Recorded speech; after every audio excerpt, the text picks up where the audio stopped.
Shalom saudara, pernahkah kita berpikir bagaimana banyak hamba-hamba Tuhan atau orang-orang percaya dipakai dengan karunia kesembuhan ilahi, mengusir setan, membangkitkan orang mati, bahkan melakukan hal-hal yang luar biasa? Misalnya di dalam Alkitab, Musa, Paulus, Petrus, dan banyak tokoh iman lainnya melakukan hal-hal yang luar biasa. Ada satu kesamaan dari semua tokoh-tokoh tersebut, yaitu pengurapan Tuhan yang luar biasa ada pada mereka. Sesungguhnya pengurapan dari Tuhan adalah penting bagi orang percaya. Dalam edisi Voice of Pentecost kali ini, kita akan membahas mengenai pengurapan dalam pelayanan dan kehidupan orang percaya. Di dalam Perjanjian Lama, tindakan pengurapan dilaksanakan pada acara ritual keagamaan, seperti penhabisan imam besar, penhabisan imam yang melayani, pengangkatan seorang raja, serta pengangkatan seorang nabi. Di dalam Perjanjian Lama, memang hanya orang-orang yang khususlah yang dapat menerima pengurapan. Sedangkan dalam Perjanjian Baru, pengurapan diberikan kepada orang-orang yang percaya kepada Yesus Kristus. Dalam Perjanjian Lama, instrumen yang sering kali dipakai dalam pengurapan adalah minyak. Minyak adalah lambang persetujuan dengan Allah, kehadiran Allah, berkat, kuasa, penghiburan, kesembuhan, sukacita, perkenanan, dan kesejahteraan. Akan tetapi, dalam Perjanjian Baru tidak terlalu ditekankan tentang minyak, tetapi Roh Kudus menjadi instrumen pengurapan itu sendiri.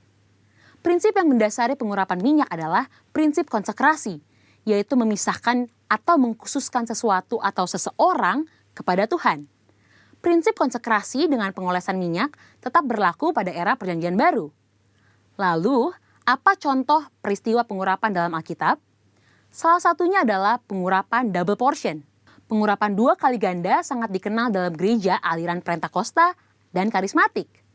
Istilah ini mengacu kepada peristiwa Elia dan Elisa yang dicatat dalam 2 Raja-Raja 2 ayat 1-14, di mana Elisa meminta 2 bagian dari roh Elia. Salah satu dampak dari pengurapan double portion yang diterima Elisa adalah mujizat-mujizat yang Tuhan kerjakan melalui pelayanan Elisa 2 kali lipat lebih banyak dari Elia.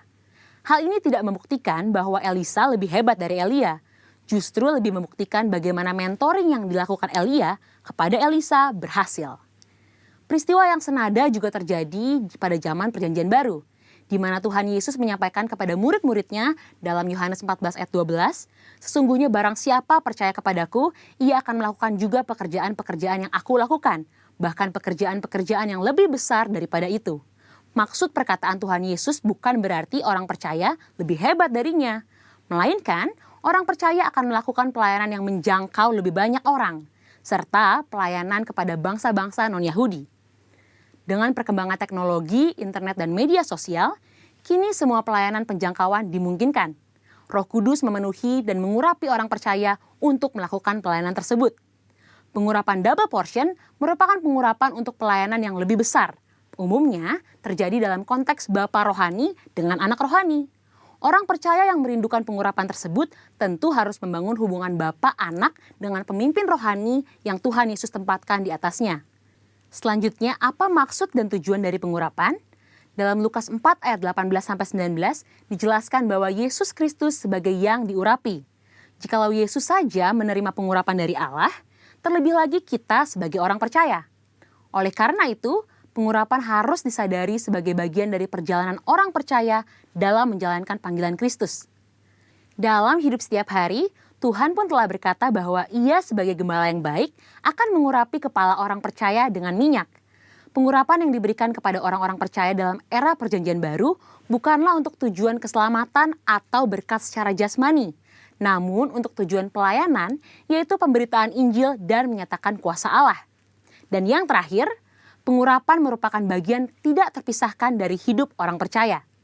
Salah satu yang membedakan antara orang percaya dengan orang yang belum percaya adalah adanya pengurapan Tuhan dalam hidupnya. Sebagai pengikut Kristus, pengurapan bukanlah sesuatu yang asing, melainkan menjadi bagian yang penting dalam perjalanan iman dan keseharian kita. Dengan demikian, orang yang percaya kepada Kristus sudah seharusnya menjadikan pengurapan sebagai bagian yang penting dan tidak terpisahkan dari hidup mereka. Sekarang adalah era Pentakosta yang ketiga, di mana orang percaya menjadi the messenger of the third Pentecost. Dan pengurapan sungguh sangat kita perlukan untuk menuntaskan amanat anggungnya.